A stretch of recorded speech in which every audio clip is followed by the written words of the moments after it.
Tonight we're hearing from a family in Battleground with no place left to live. This comes after a storm toppled trees and down power lines across our region, leaving a giant hole in the ceiling for this family, forcing them out of their home. Good evening. Thank you so much for joining us tonight at 11 for K2 News. I'm Barry Mangold. A lot to get to tonight. The storm ravaging through the greater Portland area as well as southwest Washington and across the state, leaving some with no clue on what to do next. Tonight we have team coverage for you. We have Storm Tracker 2 meteorologist Dave Selesky standing by with your latest forecast. First, let's get to Tanvi Varma. And Tanvi, you are live in Battleground. How are things looking there? Barry, it's very cold, it's very wet, and the winds have been very strong. And all of this has put one family in a very difficult position.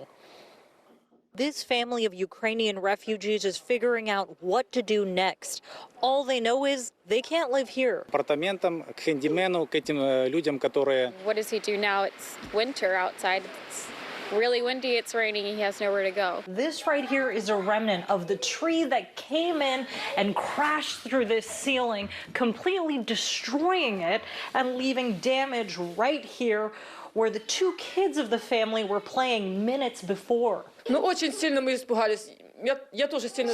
puts the kids to sleep around 3, maybe sometimes 4, 5, 6. So they're kind of rowdy, they didn't want her to go to sleep, so she just had a feeling that, let me go downstairs, let me go do something in the kitchen, and they followed her down. Just kind of 3 minutes later, she felt that, or she heard just this loud sound come through the roof, and she just looked up and saw branches flying through the, through the stairs, hitting the door at the end of the stairs. So this grandma grabbed the kids and did what she could to keep them safe. She just crouched in the corner by the stove.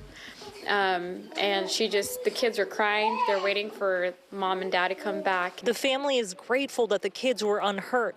They get emotional thinking about what could have happened. But now they have to face the uncertainty about what is going to happen. She just reached out to any friends that were available, and thank goodness they're willing to take them in. But for right now, that's all they have planned is tonight. They're sleeping at a friend's house, and then tomorrow it's a new day. They have to figure things out. And we reached out to Clark County to see what, if at all, they can do to help this family. Keep it here on K2. We will let you know what we find out. I'm reporting live in Battleground. Tanvi Verma, K2 News. All right, Tanvi, thank you. And now tonight, tens of thousands of people have also lost power. This is video from Southwest Broadway in Davenport in Southwest Portland, where a down power line caused that small brush fire. We've gotten similar reports of down lines across our region. So here are the current numbers. PGE currently reporting more than 60,000 customers without power. Pacific Power, meanwhile, has more than 29,000 households without service as well. And there have been reports of storm damage across our area. Here's one photo sent in from a viewer in Battleground. You can see that tree snapped in half, falling in someone's backyard, and they were certainly not alone with that experience. Let's get straight to Storm Tracker 2 meteorologist Dave Selesky. He's had a busy day today and now joins us with the latest forecast. Dave. Yeah, so still looking at some pretty good showers out and about this evening and going into the overnight hours as well. Some great video coming in from our viewers as well. I want to show you this picture. This is a video coming in of those storm clouds over Malala at around the 4:35 o'clock hour. You can see a little bit of rotation right there, and that may have what triggered radar to kick off that tornado warning down in the Silverton and Malala area. You can see it right there. A little bit of rotation going on, courtesy of our viewer Jill McLeod sending us that in. In the meantime, here's radar over the last few hours. You can still see plenty of showers coming on through the area, some of them rather heavy at times. Still seeing thunder showers now on the coast around Newport up towards Lincoln City and also into the Coast Range as well. And again, the rain still coming down. This is our touch mark up on the West Hills camera. Rain right now, 47 degrees, the temperature there. And again, here are the rainfall amounts. Over half of an inch last 24 hours up in Vancouver, 67 hundredths of an inch, more than 2/3 of an inch at PDX, 68 hundredths in Hillsborough. There you have 1.28 inches of rain in Aurora there in the last 24 hours. Now, because of all this, lots of watches and warnings. So again, now through 4 o'clock tomorrow morning, we have a wind advisory up for southwestern Washington and the entire length of the Willamette Valley. On the coast, in the Coast Range, a high wind warning here. Wind gusts could be upwards of 60 to 70 miles an hour. And the green area you see right there, that is a flood warning we're keeping an eye on. That is for the Lucky Mute River in both Polk and also in Benton Kelly. Minor flooding going on right now. Not too much to worry about, but we will keep that river above flood stage now.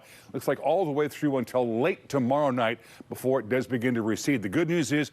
Drier weather is on the way. We'll give you a timeline for that coming up about 10 minutes. Barry, back over to you. All right, can't come soon enough, Dave. Thank you. We'll talk to you soon. And we have had teams all over Oregon as well tracking storm damage. K2's Christina Giardinelli was in Marion County and has this report from Silverton.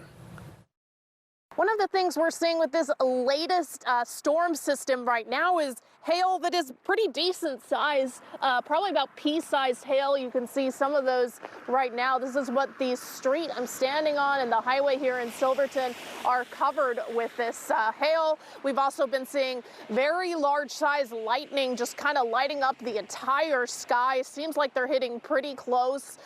Some thunder as well, but again, pretty large, seems pretty close to the ground. And we're seeing the occasional just very gusty winds. Not happening right now. You're seeing my hair is not blowing all over the place right now, but a minute ago we were standing outside of the car and I felt like I could get blown away. So this storm is very erratic. We could see anything from it at this point. And we'll keep tracking it. But for now in Silverton, Christina Giardinelli, K2 News. And you can count on K2 for continuing coverage overnight tonight. Our next newscast starts at 4:30 Tuesday morning. Be sure to also share any damage or flooding in your neighborhoods with us. You can share videos and photos by going to K2.com and click on the Chime In tab.